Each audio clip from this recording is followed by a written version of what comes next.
গাড়ি নিয়ে এসে রাস্তার ধারে মেলে রাখা পাট চুরির ঘটনায় চাঞ্চল্য নদিয়ার তেহট্টে। তেহট্টের কড়ুইগাছি এলাকার একাংশের চাষি তারা পাট আঁশ ছাড়িয়ে রাস্তার পাশে মেলে রেখেছিল। এদিন সকালে উঠে দেখে সেই পাট সেখান থেকে গায়েব হয়ে গিয়েছে।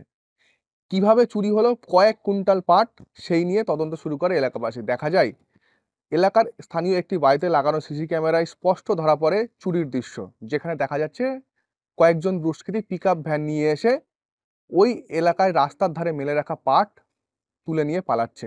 পাট চুরি হয়েছে, কারো 7 গাঁট, কারো 20 গাঁট, ঠিক আছে, সব ডাবে মেলা ছিল। রাতে বেলায় গাড়ি নিয়ে এসে তুলে নিয়ে চলে যাবে পাটগুলো সব।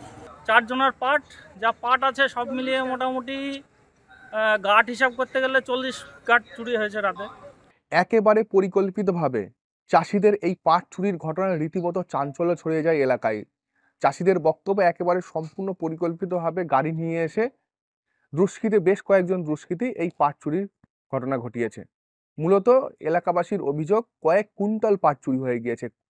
একজন নয়, একাধিক চাষির এই পাট চুরি হয়েছে। সব মিলে এই ঘটনায় তেহট্ট থানায় অভিযোগ দায়ের করেছে পুলিশ।